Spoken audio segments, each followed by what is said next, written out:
Mari Mari Compuché, Mari Mari Pulamien, saludar a todos y a todas quienes van a escuchar esta pequeña ponencia, agradecer a quienes me han invitado para poder compartir algunos saberes y algunas reflexiones en torno a la violencia obstétrica.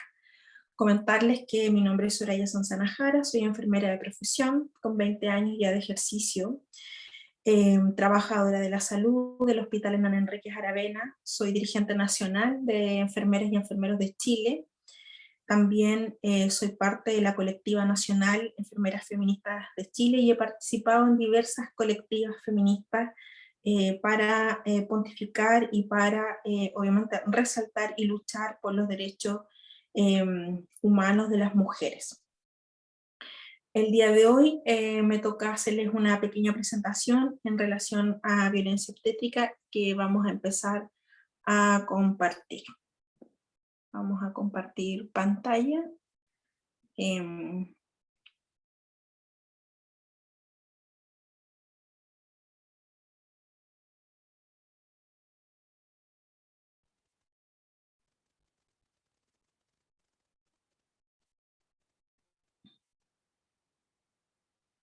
Ya sí. Bueno, comentarles que la violencia obstétrica es una violación a los derechos humanos. Vamos a revisar igual alguna documentación que obviamente nos va a avalar el por qué estoy hoy día desde esa mirada planteando que la violencia obstétrica es una violación a los derechos humanos. ¿Cuáles son los temas a revisar? Son 4 aristas que quiero que revisemos en relación a la violencia obstétrica, primero con enfoque de derechos humanos, después desde la crítica feminista y la biopolítica, que revisemos algunos datos del Observatorio de Violencia Obstétrica en Chile, y también alguna pincelada desde el derecho. Primero, como introducción, decir que las ciencias de la salud comparten con el resto de las ciencias su propósito de control sobre los procesos naturales. Si bien resulta ingenuo no reconocer los innegables beneficios que los avances de este campo han logrado conquistar, las prácticas de rutina durante el parto, ¿cierto?, aplicadas de forma sistemática, mecanicista y medicalizada, adquieren un carácter negativo que muchas veces deriva en situaciones de violencia para las mujeres. La relación asimétrica que existe entre las mujeres y los profesionales de la salud revela una desigualdad tanto simbólica como real que dificulta el ejercicio de los derechos básicos de la mujer. La violencia obstétrica es una consecuencia casi inevitable de la aplicación del paradigma médico vigente en casi todos los países de la región. Puede definirse la violencia obstétrica como un tipo de violencia ejercida por el profesional de la salud sobre el cuerpo y los procesos reproductivos de las mujeres, y se expresa en el trato deshumanizado hacia la mujer embarazada, en la tendencia a patologizar los procesos reproductivos naturales y en múltiples manifestaciones en el contexto de la atención en salud sexual, embarazo, parto y posparto. Desde hace más de 3 décadas, una serie de conferencias internacionales realizadas en el marco del alcance de los derechos humanos, como la Convención sobre la Eliminación de todas las formas de discriminación contra la mujer en 1979, la Declaración de Naciones Unidas sobre la Eliminación de la Violencia,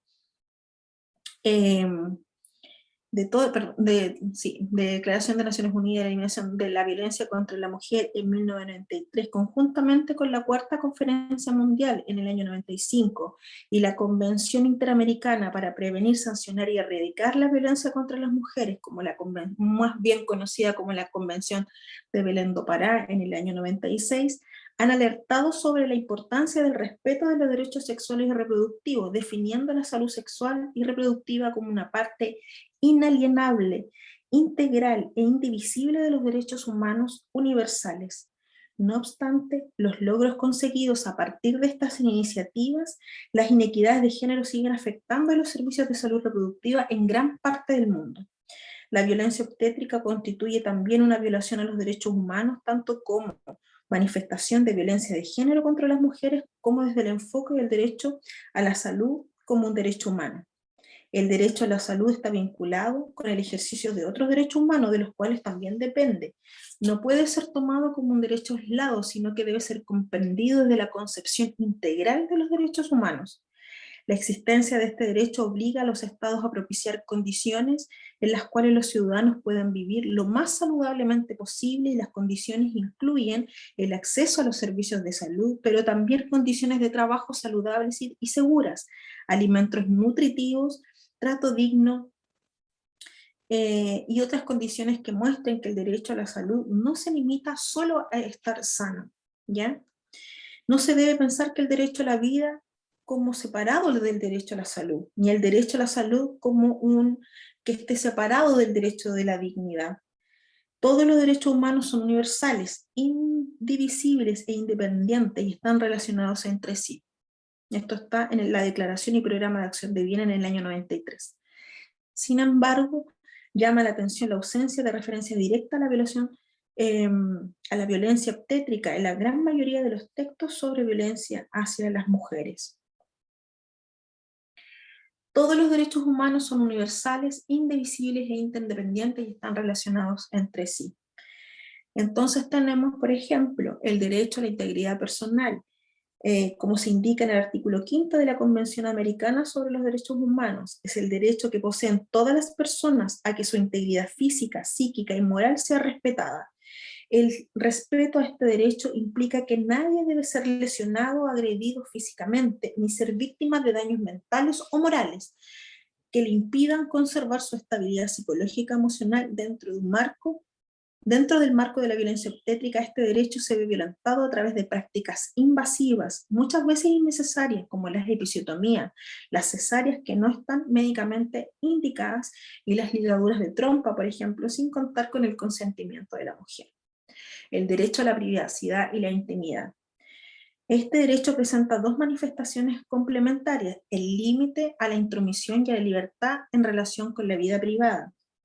Eso está en el artículo 5 de la Convención Americana sobre Derechos Humanos. Señala que las personas tienen derecho al respeto de la honra, al reconocimiento de la dignidad, así como a la protección a los ataques a la honra y la reputación. En esa misma línea, en el artículo 12, tenemos en la Declaración Universal de Derechos Humanos, estimula que nadie será objeto de injerencias arbitrarias en su vida privada, su familia, su domicilio o su correspondencia, ni de ataques a su honra o su reputación.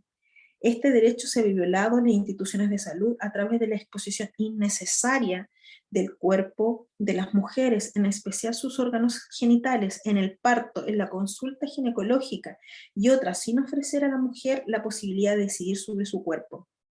Muchas veces las mujeres no reciben explicación alguna del porqué de estas prácticas, ni se les pide su acuerdo. Muchas de ellas expresan, ¿cierto?, cuando uno hace alguna revisión de algunos estudios, de experiencias de mujeres que han vivido, cómo ha sido su experiencia en el parto, y muchas de ellas expresan como las siguientes frases: me metieron mano, más o menos 3 estudiantes, me tapaba la cara, me exponían delante de todo el mundo, y así como otras expresiones más. El derecho a la información y a la toma de decisiones libres e informadas. Como lo especifica en el artículo 6 de la Declaración Universal de Bioética y Derechos Humanos, toda intervención médica, preventiva, diagnóstica y terapéutica no solo habrá de llevarse a cabo previo consentimiento libre e informado de la persona interesada, basada en la información adecuada. La violación de este derecho toma la forma de paternalista médico en su mayor expresión. A las pacientes muchas veces se les realizan prácticas sin previa consulta y sin ofrecerles ningún tipo de información sobre las implicancias de las mismas. En consecuencia, lo que se hace es anular toda posibilidad de que las mujeres puedan tomar sus propias decisiones sobre su salud sexual y reproductiva. Frases como firma aquí, no, si esto es parte de un papelito, y no te preocupes porque tengo todo controlado, te tengo que hacer tal intervención, te tengo que, pero no hay una información para que la persona pueda tomar una decisión libre e informada. Derecho a no recibir tratos crueles, inhumanos y degradantes. De acuerdo al artículo 5 de la Declaración de Derechos Humanos y el artículo 7 del Pacto Internacional de Derechos Civiles y Políticos, y el artículo 16 de la Convención contra la Tortura y otros tratos o penas crueles, inhumanos o degradantes, los estados deberán prohibir dichos tratos por parte de los funcionarios públicos o personas en el ejercicio de sus funciones oficiales. Se consideran tratos crueles, inhumanos y degradantes todo tipo de abusos físicos o mentales, cualquier tipo de degradación, o la obligación de cometer actos contrarios a las propias convicciones morales o culturales.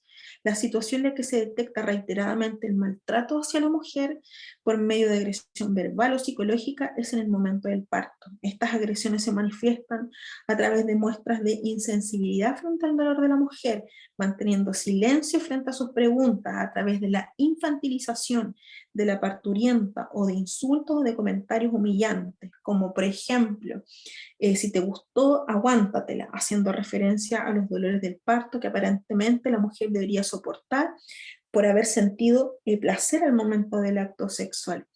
Y así un innumerable de otras frases que también son bastante denigrantes. Derecho a estar libre de discriminación.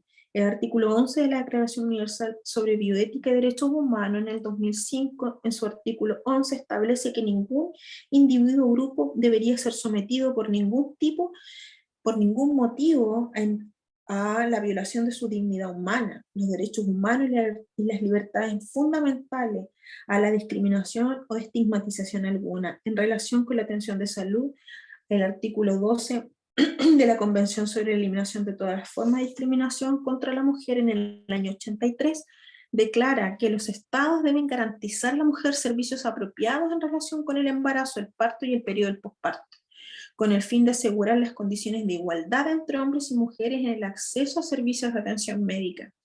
Gran parte de la población que acude a servicios gratuitos de salud en los hospitales públicos pertenece a los sectores más vulnerables de la población, desde una perspectiva socioeconómica, lo que dificulta, por cierto, el conocimiento de los derechos que poseen y poder exigirlos además.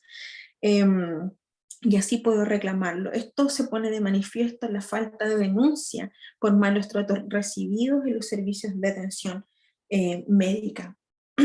Algunas consideraciones finales. En cada situación de violencia obstétrica se puede detectar la vulneración de uno o más derechos fundamentales.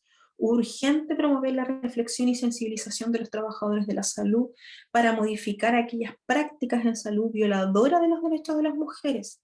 Se debe garantizar el derecho de las mujeres a contar con toda la información relacionada con su tratamiento.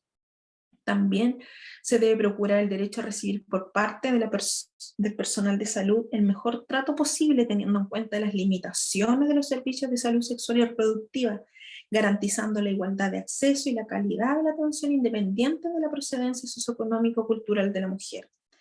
Los estados deben garantizar estos derechos a través de políticas y programas para la mejor atención en salud de las mujeres, incorporando la perspectiva de género, los derechos humanos y la atención culturalmente adecuada antes, durante y después del parto a todas las políticas públicas y programas que afecten a las mujeres.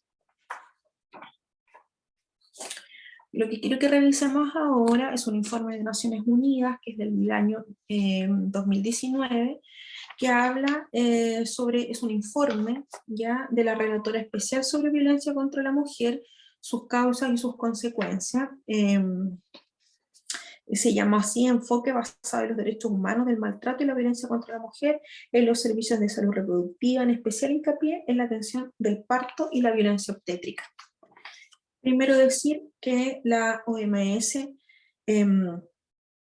respondió a los temores en relación con la atención del parto, publicando una declaración en el año 2015 en la que condenaba rotundamente el maltrato físico, la humillación y la agresión verbal, los procedimientos médicos coercitivos y no consentidos, incluida la esterilización, la falta de confidencialidad, el hecho de no obtener consentimiento plenamente informado, la negativa a suministrar medicación contra el dolor, las graves violaciones de la intimidad, la denegación de la admisión a los centros de salud, el abandono de las mujeres durante el parto que puede llevarles a sufrir complicaciones evitables y que puede amenazar su vida, y a la detención de las mujeres y sus hijos recién nacidos en los centros tras el parto debido a su incapacidad para hacer frente al pago. En su declaración, la OMS también reconoció que este maltrato no solo viola el derecho de las mujeres a una atención respetuosa, sino que también puede poner en peligro su derecho a la vida, a la salud, a la integridad física y a no ser objeto de discriminación. ¿Cuál es el alcance de este informe? Bueno, el presente informe de esta relatoría especial propone aplicar un enfoque basado en los derechos humanos a las diferentes formas de maltrato y violencia que sufren las mujeres en los servicios de salud reproductiva, con especial hincapié en la atención del parto y la violencia obstétrica. El maltrato y la violencia contra la mujer no solo violan el derecho a las mujeres a vivir una vida libre de violencia, sino que también pueden poner en peligro su vida, su salud y su integridad física. El maltrato y la violencia contra las mujeres en los servicios de salud reproductiva y durante la atención del parto se examina en este informe como parte de una forma continuada de las violaciones que se producen en el contexto más amplio de la desigualdad estructural, la discriminación y el patriarcado, y también son consecuencias de una falta de educación y formación, falta de respeto a la igual condición de la mujer y sus derechos humanos. Las mujeres y las niñas sufren este tipo de violencia cuando solicitan otras formas de atención sexual, de atención de salud sexual y reproductiva, como exámenes ginecológicos, el aborto, tratamientos de fecundidad y anticonceptivos, y en otros contextos de salud sexual y reproductiva.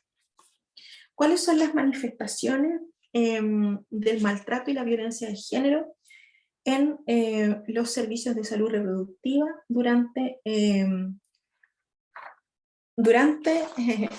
la atención del parto? Primero, describir un poco la técnica de la sinfisiotomía. Es considerada ya como una violación a los derechos humanos, de una forma violenta, de violencia contra la mujer que puede llegar a constituir tortura. Consiste en la separación y ampliación quirúrgica de la pelvis para facilitar el parto. Esta práctica de alumbramiento utilizada principalmente en Irlanda hasta principios de los años 90, sin el consentimiento ni el consentimiento libre e informado de las mujeres afectadas, causó dolor, discapacidad permanente a muchísimas mujeres. El Comité contra la Tortura estudió las denuncias de numerosas mujeres en relación a esta práctica y concluyó que constituye tortura. En el año 2017 recomendó al Estado a llevar a cabo una investigación imparcial y minuciosa de todos los casos de las mujeres que hayan sido sometidas a esta técnica y asegurarse que las sobrevivientes de la sinfisiotomía obtengan reparación, en particular indemnización y rehabilitación determinada caso por caso. También declaró que los médicos se negaban a aplicar métodos alternativos que habrían causado mucho menos dolor y sufrimiento por razones religiosas y no médicas. El Comité de Derechos Humanos determinó al menos que 1.500 mujeres y niñas fueron sometidas a la sinfisiotomía entre 1944 y 1987 sin su consentimiento libre e informado. El Comité para la Eliminación de Discriminación contra la Mujer instó a Irlanda a llevar a cabo una investigación inmediata, independiente y exhaustiva de todas las denuncias relacionadas con los abusos, incluida la sinfisiotomía, y recomendó proporcionar una reparación efectiva y servicios de rehabilitación a todas las víctimas y supervivientes de este maltrato. También está la esterilización forzada y el aborto forzado, constituyen un delito y son sendas formas de violencia de género contra la mujer. El Convenio del Consejo de Europa sobre la prevención y lucha contra la violencia hacia las mujeres y la violencia doméstica, conocido como el Convenio de Estambul, prohíbe ambas expresamente, mientras que la Convención sobre la Eliminación de todas las formas de discriminación contra la mujer y otros tratados de derechos humanos de las Naciones Unidas la prohíben implícitamente mediante la protección de los derechos humanos y reproductivos de las mujeres. La esterilización forzada y el aborto forzado son tratamientos médicos que se practican en todo el mundo sin el consentimiento informado. Son practicados por profesionales sanitarios por diversas razones, como por ejemplo, aduciendo que redundan en beneficio del dominado interés superior de la mujer, basándose en la creencia de ciertos grupos de mujeres minoritarios que no tendrían capacidad o tendrían alguna discapacidad para ejercer su maternidad, como por ejemplo las mujeres indígenas, las mujeres con discapacidad, las mujeres que viven con VIH, que no son dignas de procreación, son incapaces de tomar decisiones responsables sobre la anticoncepción, por lo tanto no serían buenas madres, y por lo tanto sería poco aconsejable que tuvieran descendencia. De hecho, hay, si más no recuerdo, en Bolivia o en Perú hay un grupo importante de mujeres que fueron justamente eh, sometidas a esterilización forzada, lo que es constitutivo incluso porque eran mujeres indígenas a genocidio. Algunos centros de salud además ocultan información o engañan a las mujeres para que presten su consentimiento a la esterilización, actuando en palabras del Tribunal Europeo de Derechos Humanos con una manifiesta falta de respeto a los derechos a la autonomía y a la elección de las pacientes. ¿Bien? También tenemos el engrillamiento e inmovilización a mujeres encarceladas. Chile también hace un par de tiempo atrás vivió justamente, y fue noticia muy conocida, el parto de una mujer justamente que estaba en la cárcel y que dio a luz engrillada. En algunos países las mujeres encarceladas son inmovilizadas físicamente durante el parto mediante esposas que las atan a la cama y son amordazadas. Además, hay informaciones que las mujeres embarazadas recluidas en prisiones y cárceles o detenidas por cualquier causa, por ejemplo, alguna situación de inmigración, son esposadas y movilizadas durante el parto, el posparto y el periodo de recuperación posterior durante horas, incluso días, pese al hecho de que en todo momento hay con ellas guardias armados. También se ha denunciado que incluso no se ha respetado el hecho de que colocar mujeres, ¿cierto?, guardias, sino que también se han colocado hombres, lo que obviamente las ha puesto vulnerando su derecho a la confidencialidad, a un trato digno, ¿cierto? Y mucho más honroso, y las ha expuesto también a vista y paciencia de hombres armados. En relación a la detención de mujeres por posparto por no pago, esto se ha dado especialmente porque algunas mujeres han tenido la incapacidad para pagar los gastos de hospitalización. Eso también es una violación a los derechos humanos. Esta práctica se ha registrado en diversos países de Asia, de África y en algunos países de América Latina y el Medio Oriente. En Kenia, a las mujeres detenidas y a sus bebés se les ha obligado a dormir en el suelo, se les ha negado una alimentación adecuada y han estado vigiladas por guardias. Hay informaciones de que mujeres y sus hijos pasan semanas y años en esas condiciones. En sus observaciones finales, el Comité contra la Tortura ha condenado a la práctica de detener después del parto a las mujeres que no pueden pagar sus facturas médicas en Kenia. También, como manifestación del maltrato, tenemos la cesárea o el parto por cesárea, que es el uso de una cirugía para alumbrar a los niños cuando médicamente es necesario y cuando un parto vaginal podría a la madre o al niño en una situación de riesgo. Cuando está justificado desde un punto de vista médico, es un procedimiento, por cierto, que salva vidas. Sin embargo, también se ha visto una tendencia creciente al uso excesivo de la cesárea en todo el mundo, en América Latina, en Europa. Se está sustituyendo por el parto vaginal y se está eligiendo esta forma preferida de alumbramiento porque sería una forma mucho más coordinada, porque se coordina con el equipo médico, porque así también, ¿cierto?, el médico puede programar el día, la hora, todo el equipo, pero no va en función ni del interés superior del niño que está por nacer, ni tampoco del proceso biológico de la mujer que está en esos momentos atravesando, ¿cierto? También tenemos la episiotomía, que es la sutura posterior al parto, ¿cierto? Cuando se practica sin consentimiento informado y sin anestesia, puede tener repercusiones importantes en la vida sexual y reproductiva y en la salud mental de una mujer. Las cicatrices resultantes de esta práctica acompañan a la mujer durante el resto de su vida. Cuando esta práctica no está justificada por la necesidad médica, debe considerarse que constituye una violación a los derechos de la mujer y una forma de violencia de género contra la mujer. También el uso de personal médico sin experiencia, ¿cierto? Y que no se le explique a la mujer, ¿cierto? Que hay personal que está en docencia, que está aprendiendo, que por ejemplo puede ser obviamente que sea un hospital asistencial docente, pero también está el derecho de la mujer a ser atendida por profesional capacitado y no solo o no solamente, ¿cierto?, por alumnos, y que además derecho a la privacidad.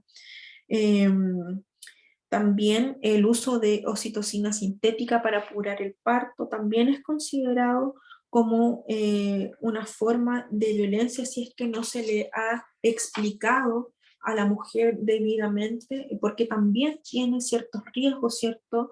De una ruptura uterina, puede ocasionar grandes dolores a la madre si no se suministra también en conjunto con alivio del dolor. ¿Ya? También hay una práctica, una depresión manual del fondo uterino que se llama la maniobra de Christeler, que ya no está recomendada también por la OMS, pero sigue siendo una práctica muy generalizada, a veces con el codo, el antebrazo o todo el cuerpo sobre la mujer que está dando a luz, con el fin de ocasionar la expulsión del bebé. Su aplicación varía de un país a otro y alcanza sus mayores tasas de aplicación en Honduras, según esta relatoría, que se sitúa entre el 50 y el 70% de los partos vaginales. También asimismo han informado algunas mujeres que en algunos centros de salud han actuado sin respeto a su intimidad y a la confidencialidad cuando realizan los exámenes vaginales durante el parto, incluso delante de terceros. Permiten que los estudiantes de medicina observen a las mujeres durante el parto y comparten con terceros la información sobre su salud, por ejemplo, su condición de seropositivas en el contexto del alumbramiento, o también si es que, obviamente, cuál es su condición, incluso si son solteras, casadas, etcétera. También hay que entender que hay países, por ejemplo, a propósito, por ejemplo, de la migración, hay mujeres haitianas que tienen, que dentro de su propia comunidad son muy, muy mal vistas cuando ellas tienen VIH. Entonces también compartir esta información para ella es una situación de vulneración también importante. También se ha informado de procedimientos quirúrgicos por el aborto espontáneo, el legrado y la sutura tras el parto, así como la extracción de óvulos durante el procedimiento de reproducción asistida, se realizan a veces sin anestesia. Por otra parte, varias mujeres alegaron ser víctimas de procedimientos de suturas tras las episiotomías. Este procedimiento, que aplica más puntos de lo necesario, los llamados puntos para el marido, se lleva a cabo supuestamente en pro de una satisfacción sexual del esposo y que no tiene nada que ver con la propia mujer o el derecho de ella a elegir, eh, y además que están actuando sobre su propio cuerpo. Importante lo que había hablado anteriormente sobre el tema de los legrados y los abortos espontáneos sin anestesia, porque muchas veces las mujeres son estigmatizadas y son también ahí violentadas cuando llegan a los servicios de urgencias por un aborto espontáneo, porque rápidamente se cree que ellas se indujeron el aborto, y también se les violenta de manera verbal en muchas ocasiones y se les interroga para ver cómo había sido la situación, ¿cierto? Y también se les critica o se les violenta con algunas palabras, ¿cierto? Y que la idea es que sufran en este procedimiento y no se les da anestesia. Las agresiones verbales obviamente son bastante frecuentes entre todas las mujeres que se les ha consultado en las distintas encuestas a nivel mundial. Y eso habla también de los estereotipos patriarcales, la desigualdad de relaciones entre hombres y mujeres, y las mujeres también han denunciado una falta de autonomía y capacidad de tomar decisiones, incluida la posibilidad de elegir su posición del parto preferida en los hospitales públicos, por sobre todo, mientras que sobre la posición para dar a luz hay una mayor flexibilidad en las maternidades privadas. Muchas mujeres procedentes de diferentes partes del mundo han descrito prácticas profundamente humillantes, agresiones verbales y observaciones sexistas durante la atención del parto que tienen lugar tras las puertas cerradas de los centros de salud. Solo desde hace poco las mujeres han empezado a hablar sobre las burlas, los reproches, insultos y gritos que sufren por parte de los trabajadores sanitarios. Especialmente se han destacado las observaciones sexistas y ofensivas. ¿No lloraste cuando lo hiciste? Abre las piernas o tu bebé morirá y será tu culpa. ¿No te gustó cuando lo estabas haciendo? Ahora aguántate. ¿No lloraste cuando tenías dentro el pene? ¿Por qué gritas ahora?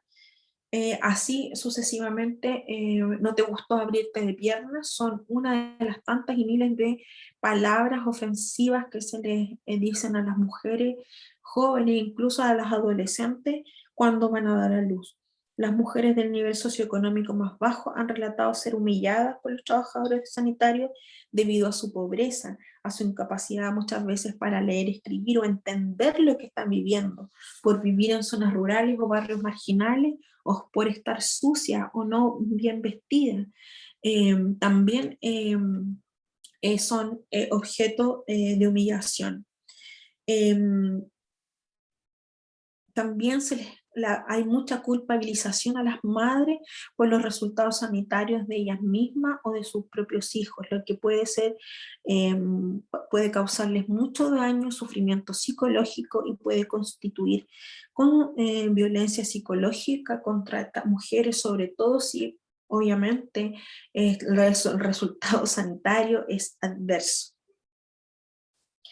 ¿Cuáles son las causas profundas del maltrato contra la mujer en los servicios de salud reproductiva? Bueno, vamos a mirar algunas, pero de ellas obviamente hay mucho más que profundizar. Por ejemplo, las condiciones estructurales y las limitaciones del sistema de salud. Eh, en este contexto, podemos decir que las malas condiciones del trabajo de muchos profesionales de la salud y la historia eh, y la historia nos dice de la sobrerepresentación de los hombres también en la atención ginecológica y obstétrica, contrasta con las obligaciones de los estados de garantizar disponibilidad y la calidad de los servicios de atención de la salud materna, los bienes y servicios, la adecuada capacitación del personal sanitario y el equilibrio de género entre profesionales de la salud. Para poder cumplir con esta obligación, los estados deben dedicar el máximo de los recursos que disponen a la vida sexual y reproductiva y adoptar un enfoque basado en derechos humanos para determinar las necesidades y las asignaciones presupuestarias. Sin embargo, muchos estados no dan prioridad en sus presupuestos. Por eso es muy relevante el tema de los presupuestos con enfoque de género y enfoque de derechos humanos a la atención de salud a las mujeres. El hecho de que los estados no destinen suficientes recursos a las necesidades específicas de la mujer es una violación del derecho de la mujer a no ser objeto de discriminación. Además, muchos estados no garantizan que los trabajadores sanitarios reciban la capacitación adecuada en materia de ética médica, derechos humanos de los pacientes, ni la obligación de dichos trabajadores de prestar una atención respetuosa y no discriminatoria. También las condiciones de trabajo de los sistemas de salud pueden desempeñar un papel importante como factor impulsor del maltrato y la violencia contra la mujer durante la atención del parto. En una encuesta mundial de la OMS, a los trabajadores de la salud reveló que con demasiada frecuencia, por ejemplo, las matronas informan de que sus esfuerzos se ven limitados por las desiguales relaciones de poder existentes dentro del sistema de salud. Muchas de las matronas tienen también que afrontar problemas con el aislamiento cultural, un alojamiento inseguro y sueldos muy bajos. Además, los trabajadores sanitarios han explicado que los problemas del sistema de salud, como la insuficiencia de personal, el gran número de pacientes, los bajos salarios, las largas jornadas de trabajo y la falta de infraestructura, son factores importantes que crean un tenso entorno laboral que propicia una conducta poco profesional. Eso obviamente también se ve agudizado hoy día por la pandemia, donde la falta de personal y también, ¿cierto?, todo el tema de la salud mental también ha influido, y hoy día había también hace tiempo alertas en relación al tema del aumento de la vulneración de los derechos humanos de las mujeres. También la falta de apoyo y supervisión de los profesionales sanitarios ha demostrado contribuir a la baja moral y la actitud negativa de estos profesionales, lo que a su vez perpetúa el maltrato de las mujeres. Las leyes discriminatorias y nocivas de estereotipos de género. Algunos estados aplican leyes y prácticas nacionales que también son discriminatorias, como el requisito de obtener consentimiento del esposo o de un tercero para que la mujer sea sometida a tratamiento médico. Eso hace ya un buen par de años que acá eh, está ya cambiado, pero no hace tan mucho, ¿no? Donde al hombre se le pedía, ¿cierto?, que firmara el consentimiento para poder hacer la esterilización. O sea, el cuerpo de la mujer no era propio, sino que se le pedía a un tercero la autorización. Esta situación discrimina a las mujeres e ignora su capacidad de tomar decisiones en favor de una decisión de una familia o de otra autoridad institucional. La esterilización forzada, por ejemplo, es un ejemplo de discriminación interseccional que suele afectar con mayor frecuencia a las mujeres pertenecientes a minorías y a mujeres indígenas. Algunos hospitales de maternidad han adoptado prácticas discriminatorias de segregación de mujeres en los centros de salud por motivos de raza u origen étnico. Por ejemplo, está lo que ocurre en Eslovaquia con las mujeres romaníes, que son dejadas en un solo lugar, que son algunas salas solamente para ellas, ¿ya? También las niñas con discapacidad sufren alguna discriminación basada en sus aspectos de identidad y como el género, y a menudo son consideradas como personas asexuadas o sexualmente inactivas. Es habitual que se presione a las niñas y a los jóvenes y a las jóvenes con discapacidad para que interrumpan sus embarazos debido a los estereotipos negativos acerca de su capacidad para la crianza de los hijos y por la preocupación también de que den a luz niños con más discapacidad. Los nocivos estereotipos de género en el ámbito de la salud reproductiva en lo concerniente a la competencia de las mujeres para adoptar decisiones, el papel natural de la mujer en la sociedad, la maternidad limitan la autonomía y la acción individual de la mujer. Estos estereotipos surgen de sólidas convicciones religiosas, sociales y culturales, y de las ideas sobre la sexualidad, el embarazo y la maternidad. Estos estereotipos nocivos se justifican además con la creencia de que el parto es un acontecimiento que exige el sufrimiento de la mujer. Está muy bien relatado a propósito de la parte, de la parte religiosa, ¿no? Que parirás con dolor. A las mujeres se les dice que estén felices por tener un niño sano, sin valorar en ningún momento su salud física y su equilibrio emocional. La dinámica del poder y el abuso de la doctrina de la necesidad médica. Las mujeres son especialmente vulnerables en el parto, aunque los profesionales sanitarios no necesariamente tienen intención de tratar mal a las pacientes. La autoridad del servicio médico puede fomentar por ese motivo una cultura de impunidad cuando las violaciones a los derechos humanos no solo se remedian, sino que pasan inadvertidas. Este desequilibrio de poder se hace especialmente evidente en los casos en los que los profesionales sanitarios abusan de la doctrina de la necesidad médica para justificar el maltrato y los malos tratos durante la atención del parto. ¿Cuál es el marco regional e internacional de derechos humanos en relación al maltrato y los servicios de salud? Bueno, ahí tenemos enumerados el marco cierto, internacional. La violencia contra la mujer como violación de los derechos humanos y como forma de discriminación contra la mujer está prohibida ahí en todas esas convenciones, declaraciones, protocolos, convenios y programas que están descritos ahí en la diapositiva, ¿ya? Son instrumentos de derechos humanos en donde los Estados miembros han firmado y han declarado hacerse parte. Por ejemplo, decir que en Naciones Unidas se aprobó en el año 2015 la Agenda del 2030 para el Desarrollo Sostenible, en la que se comprometieron a lograr objetivos de una vida sana y bienestar para todas las edades, y de igualdad de género y empoderamiento de las mujeres y niñas, también para poner fin a toda la discriminación de las mujeres del mundo, eliminando todas las formas de violencia contra las mujeres en los ámbitos públicos y privados, a fin de asegurar el acceso a los servicios de salud materna de calidad y garantizar la autonomía reproductiva de las mujeres y las niñas. ¿Ya? El derecho de las mujeres al disfrute del más alto nivel posible de salud física y mental. El derecho a la salud está consagrado en la Constitución de la OMS, en la Declaración Universal de Derechos Humanos y en otros instrumentos de derechos humanos, en particular en la plataforma de Beijing, que establece que entre los derechos de la mujer está su derecho a una salud sexual y reproductiva sin coacción, discriminación y violencia. Además, la Declaración de Naciones Unidas sobre la eliminación de violencia contra la mujer y la Convención sobre la eliminación de todas las formas de discriminación contra la mujer, leída junto con sus recomendaciones generales, numeral 1935, del Comité contra la Eliminación de Discriminación contra la Mujer, defienden el derecho de la mujer al disfrute del más alto nivel posible de salud física y mental. En el artículo 12 de la Convención recomienda que los estados garanticen a las mujeres servicios apropiados en relación al embarazo, parto y el periodo posterior al parto, proporcionando servicios gratuitos cuando fuere necesario. ¿Cuáles son las medidas adoptadas para hacer frente al maltrato y la violencia contra la mujer durante la atención del parto? Bueno, algunos gobiernos han establecido leyes y otras iniciativas para hacer frente al maltrato y la violencia contra la mujer durante la atención del parto, como por ejemplo la capacitación a los profesionales sanitarios.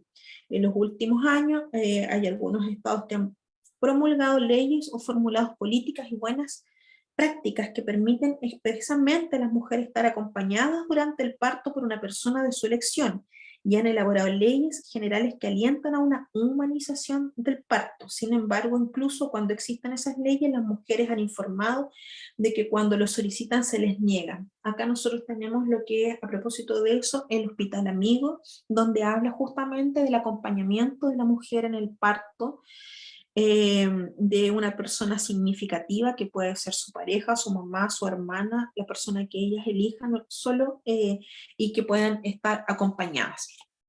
Eso también, eso es parte de, de lo que Chile ha suscrito a propósito de la humanización de los cuidados. Brasil y Argentina también han aprobado leyes generales que alientan una humanización del parto.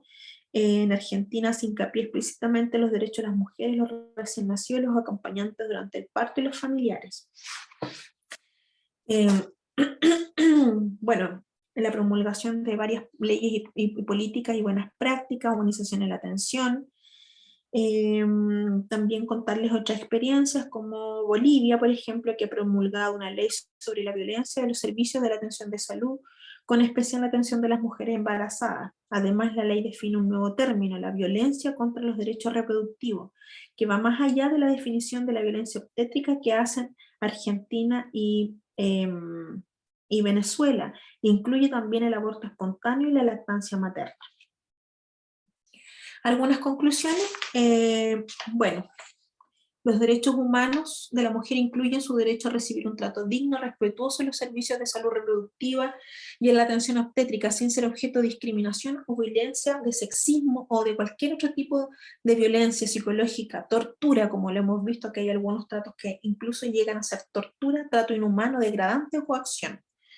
Los estados deben establecer cooperación constructiva entre las instituciones sanitarias y las asociaciones de profesionales con las organizaciones no gubernamentales de mujeres para que también, ¿cierto?, podamos llegar a establecer prioridades en relación, por ejemplo, a los gastos presupuestarios, con enfoque de derechos humanos, con enfoque de género, para poder también entre todos tener mesas participativas donde todos tengamos algo que decir, donde podamos hacer estrategias en conjunto que vayan en pro de una mejor salud sexual y reproductiva.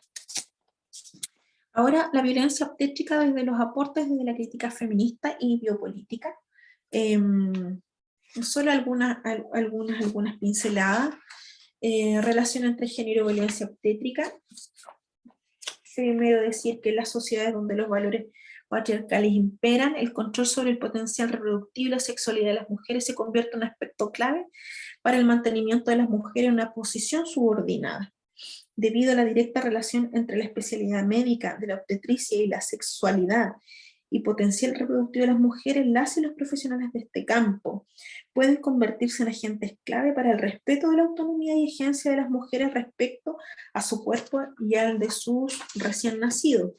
Por lo contrario, en profesionales con gran poder para ejercer control y vulnerar sus derechos.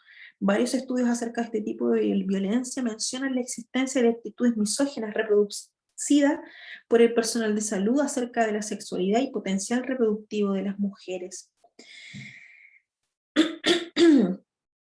En contraposición está el disfrute de su sexualidad. Es en mayor o menor medida un tabú y un motivo de marginación y control social de las mujeres en casi todo el mundo. En este contexto, la visión tradicional de las mujeres como personas destinadas a ser madres y a sacrificarse por ello, por cierto, sin disfrute sexual, y la idea de que el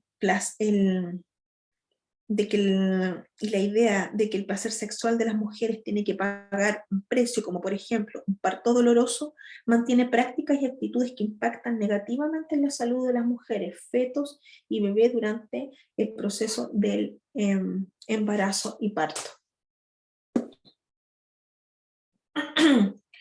El sexismo y el androcentrismo en la medicina.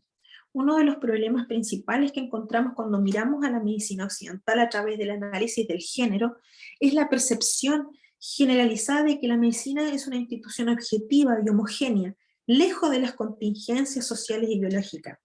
La medicina occidental, igual que otros campos de la ciencia, conlleva valores que pueden ser beneficiosos, pero que pueden también provocar la exclusión y discriminación de una asistencia de calidad a determinados colectivos.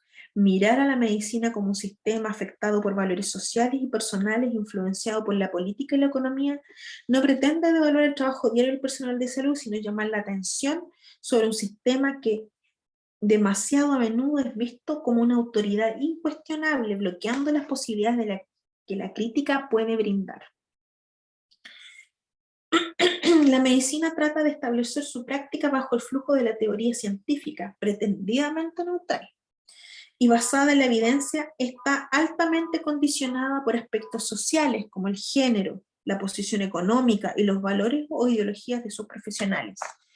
La crítica a la conceptualización de la ciencia como una práctica neutral y objetiva ha sido ampliamente desarrollada por académicas feministas, quienes argumentan que la visión de la ciencia como objetiva legitima proyectos científicos que perpetúan la existencia de poderes sociales hegemónicos, que bloquean y excluyen a todos aquellos sectores de la población exentos de poder, es decir, en muchos casos, mujeres, personas con sexualidades no normativas, con pocos recursos económicos o discriminadas por razón de raza, por ejemplo. Ejemplo de ello los podemos encontrar en los análisis históricos de la medicina, que se convierte, entre otras cosas, en una historia impregnada de visiones androcéntricas de la salud humana.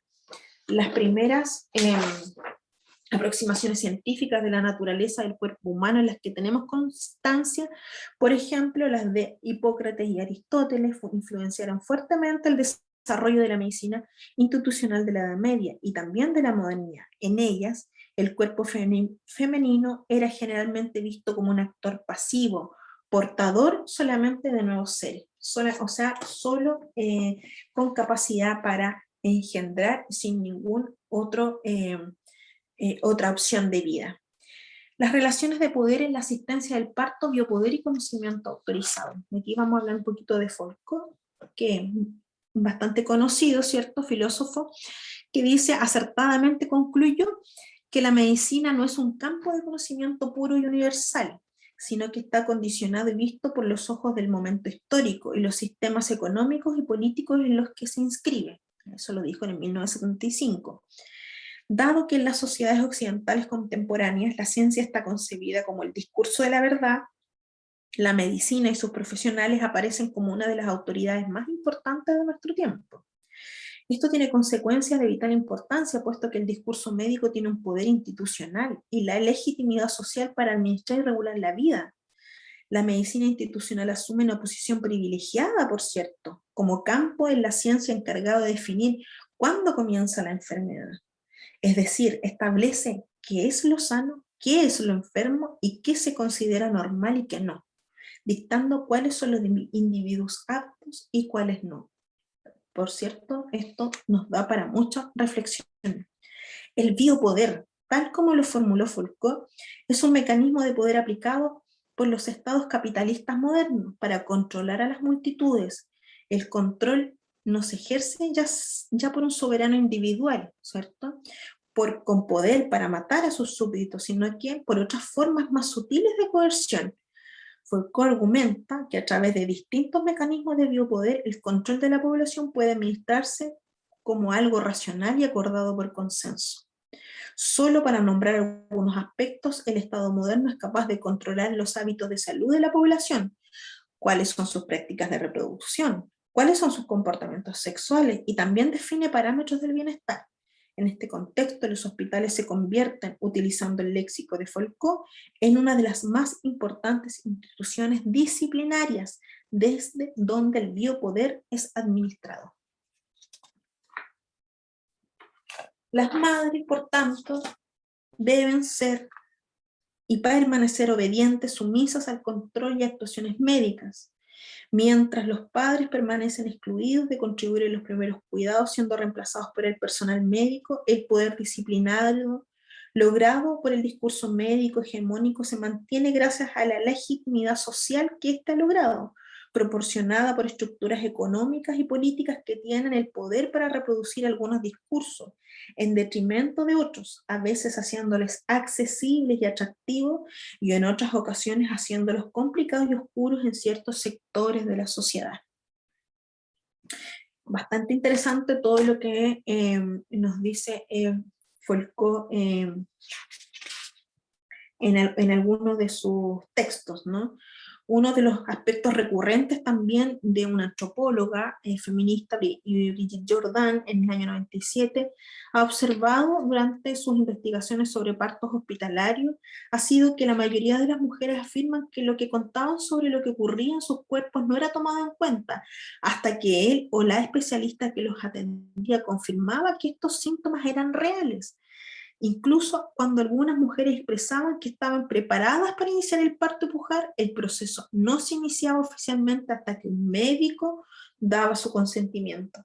La autora también señala el rol de la accesibilidad a la tecnología, que tiene para reforzar la idea que existe un solo conocimiento autorizado. El acceso al manejo de la tecnología empleada en el proceso del parto define y demuestra quién debe ser reconocido como el poseedor del conocimiento autorizado y en consecuencia como el poseedor del poder de decisión.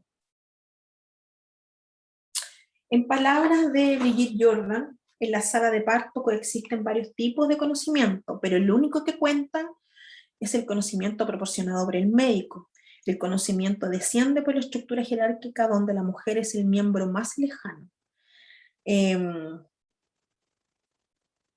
La autoridad cultural que la medicina ha ganado provoca que en la mayoría de los casos el conocimiento proporcionado por sus profesionales sea aceptado como natural y solamente basado en la razón, aunque ello tenga consecuencias negativas para el bienestar de las mujeres, cuyo conocimiento es a menudo suprimido y deslegitimado. Algunas conclusiones con respecto a esto. El sexismo de las sociedades patriarcales, que sugiere que los cuerpos de las mujeres pueden ser tratados sin consideración en favor de un parto rápido o séptico, puede ser leído como una de las creencias culturales machistas que impregnan la práctica médica, sin ser apenas advertidas o criticadas. La medicina tiene el conocimiento autorizado, que le confiere el poder de regular la vida de los seres humanos desde el momento del nacimiento. La disciplina médica, tal como advirtió Foucault en el año 75, define qué cuerpos están necesitados de cuidados y qué situaciones y personas pueden considerarse normales. Desde esta posición, la obstetricia occidental durante el siglo XX ha divulgado la idea de que el parto es en todos los casos un evento médico necesitado de monitorización continua, administración de medicamentos e intervención profesional, lo que conocemos como medicalización. Distintos aspectos relacionados con los efectos negativos de esta tendencia han sido objeto de denuncia desde la segunda mitad del siglo XX por activistas y profesionales, llegando a surgir grupos de activistas específicamente orientados al proceso que rodea el parto. De hecho, de que hoy día haya aparecido un concepto, ¿cierto?, como el que estamos tratando hoy día, como violencia obstétrica, y existan leyes específicas dedicadas a minimizar el impacto de la medicalización de los cuerpos de las mujeres y bebés en el momento del parto, nos habla de la necesidad de indagar en las causas, profundizar en ellas, solucionar esta realidad que es mucho más compleja de lo aparente. Y lo último que quiero que revisemos es un poco el Observatorio de Violencia Obstétrica en Chile. Como pregunta, ¿existe ciertos casos de maltrato y violencia contra las mujeres durante la atención de salud reproductiva? Aquí en el Observatorio de Violencia Obstétrica ellos hicieron un reporte donde dicen que en Chile sí se reportan casos de maltrato de violencia hacia las mujeres durante la atención del parto desde hace casi 2 décadas, que cuentan con estudios cualitativos que visibilizan el maltrato de la atención de nacimiento, situación que desde el inicio del presente siglo ha sido denunciada por organizaciones de la sociedad civil. Entre ellas está este Observatorio de Violencia Obstétrica que está desde el 2014, y las diversas organizaciones que conforman la Coordinadora Nacional por los Derechos del Parto y el Nacimiento desde el 2016. Desde el año 2012 se comienzan a organizar encuentros en el país utilizando el concepto de violencia obstétrica, tema que desde ese mismo año cobra atención en la prensa. Ya en el año 2016, el Instituto Nacional de Derechos Humanos incluyó un capítulo sobre la situación de violencia obstétrica en su informe anual, denunciándola como un grave problema de derechos humanos. ¿Qué es lo que habla en relación aquí en este observatorio? Como dice que las experiencias del parto se presentan distinguiéndose partos ocurridos en clínicas y hospitales organizados según su ocurrencia en 3 periodos. En 1970, en 2008, bueno, aquí ellas hicieron un catastro hacia todas las mujeres, en bastante amplio, donde hablan con respecto a las intervenciones obstétricas que no deberían realizarse. Por ejemplo, hay una de las cosas como que más recalcan, que todavía hasta el año 2017 se seguía utilizando rotura de membranas. 44% de las mujeres encuestadas dice que se hizo rotura de membrana en el sistema público y un 39,9% en el sector privado, que se sigue haciendo episiotomía sin consentimiento de la mujer en el 44% del sistema público y en el 41% del sistema privado. Y que también, por ejemplo, en el periodo 2014-2017, el monitoreo fetal continuo se reportó en un 86% de los partos en los hospitales y 81% en las clínicas, y la administración de oxitocina artificial en un 51% de los hospitales y 45% en las clínicas. Comparando las intervenciones en hospitales y clínicas en el periodo 2014 y 2017, apreciamos que en las segundas se utiliza más la anestesia, maniobra de Christeler, y se practican más cesáreas, ¿ya? O sea, En el sistema privado habría más anestesia, habría más cesárea y también más maniobras de Tistel que ya están obviamente obsoletas por la OMS. En relación al acompañamiento, lo que yo un poco les hablaba, que está en esta ley de hospital amigo, que los hospitales también se acreditan con eso y también llega financiamiento. El acompañamiento continuo de personas significativas para la mujer, la libertad de movimiento, la hidratación, la alimentación, acceso a métodos no farmacológicos y el alivio del dolor durante el trabajo de parto y el contacto de la piel entre mujeres recién nacidas mayor a 30 minutos, si bien presentan mejoras a lo largo del tiempo, aún no se reportan como un estándar generalizado de cuidado. La posición lipotómica fue reportada aproximadamente en un 80% de los partos y el contacto con la piel inferior a los 30 minutos en una proporción similar tanto en hospitales como clínicas, lo que muestra que las recomendaciones del parto suceden en posición libre y que el contacto con la piel sea mayor a 30 minutos todavía no se ha podido instalar. La mayor brecha entre hospitales y clínicas se da en cuanto al acompañamiento. En hospitales, 3 de cada 5 experiencias de parto de mujeres no contaron con un acompañante significativo en algún o ningún momento, mientras que en las clínicas esto ocurrió en 1 de cada 5 experiencias. Con respecto al tema del buen trato y el respeto a la intimidad, privacidad de la mujer, amabilidad y comprensión y empatía a los dolores, los resultados muestran mejores percepciones tanto en hospitales como en clínicas. No obstante lo anterior, en estas dimensiones las brechas entre los tipos de instituciones son muy grandes y las experiencias que los estándares no se cumplieron son entre 3 a 7 veces más altas en los hospitales que en las clínicas. ¿Ya? Lo mismo se observa con respecto a las dimensiones que componen el abuso verbal. Si bien se reducen a lo largo del tiempo, las brechas entre tipos de instituciones son altas y aún suceden en proporciones preocupantes. Por ejemplo, en el periodo 2014-2017, en un 43,4% de las experiencias del parto en hospitales se reportó haber vivido crítica o represión o expresiones de dolor y emociones, lo cual sucedió en el 16% en las experiencias de las clínicas. ¿Ya? Con respecto al abuso físico, manotazos, amarreo, empujones o toques molestos, se reporta una disminución a través del tiempo. En las clínicas privadas existe un 5,3% de experiencia de abuso físico en los periodos 2014-2017, mientras que en el público en el mismo periodo 17,5%. El reporte de abuso físico en el sistema público en el 2014 al 2017 es 3 veces superior al sistema privado. En Chile no contamos con un sistema oficial de respuesta a la demanda de las mujeres que han sufrido violencia obstétrica. El conducto regular es hacer un reclamo en la oficina de informaciones, ¿cierto? En la OIRS, si el parto o cesárea sucede en un hospital de la República. En el caso que haya sido un centro asistencial privado, la opción es dirigirse a la oficina de atención al cliente. Y en ambos sistemas no está creado un ítem de violencia obstétrica dentro de los reclamos, por lo cual se debe incluir muchas veces como violencia verbal o física, ¿ya? En relación a la atención pública, el protocolo es que se responda en los 15 días hábiles, entregando en general una respuesta que es difusa e insatisfactoria para la mujer.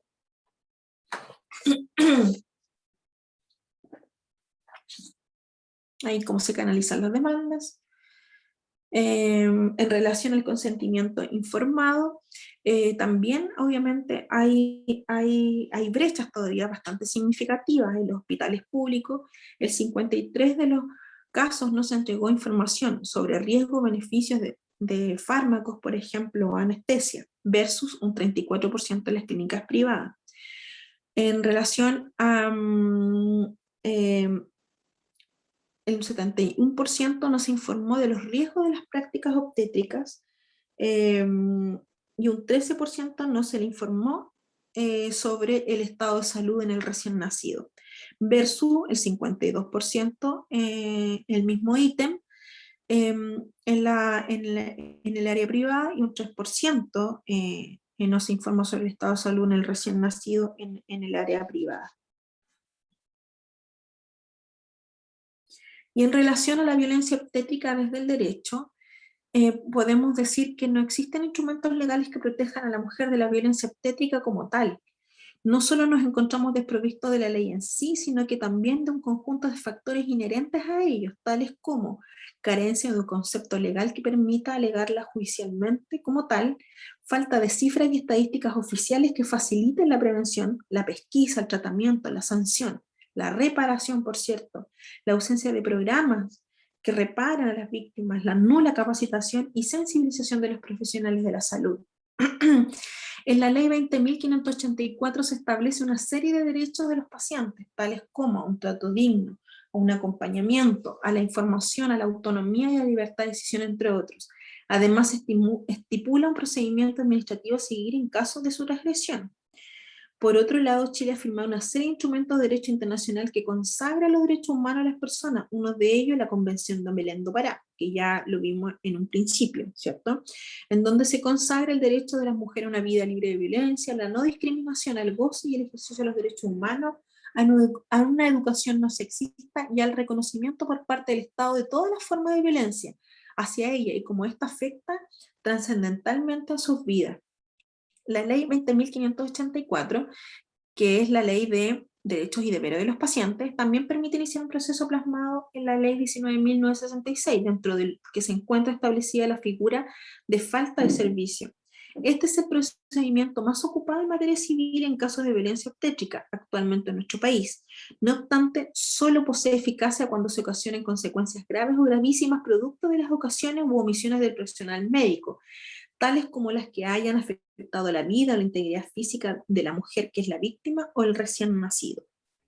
Lo anterior se transforma en un problema al que le llevará a la justicia casos donde la violencia obstétrica es más sutil, tales como manifestaciones psicológicas, verbales o simbólicas, ya que ante ellas no es posible alegar falta de buen servicio, lo que no permitiría acceder a una posible sanción para los profesionales de la salud en cuestión ni un proceso reparatorio para sus víctimas.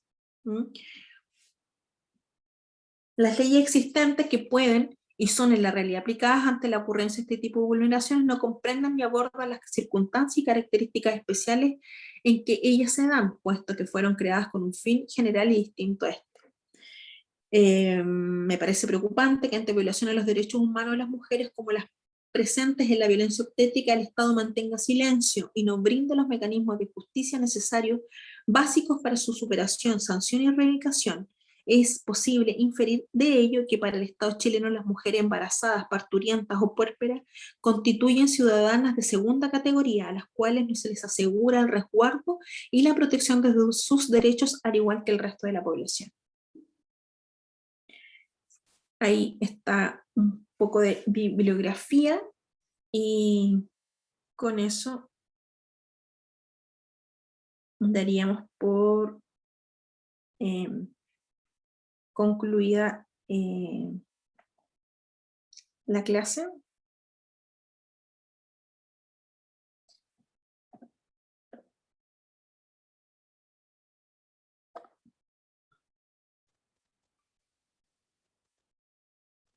Y ahí sí, volvimos a la pantalla. Sé que es harta información.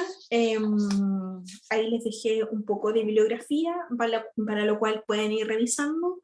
Hay otros más. Voy a tratar de igual enviar algunos links de otros libros en los cuales puedan ir revisando. Espero que esta información les sea de utilidad y que en realidad podamos cambiar el paradigma, ¿cierto?, biomédico y migremos hacia una mirada mucho más integradora, biopsicosocial, basada en los derechos humanos,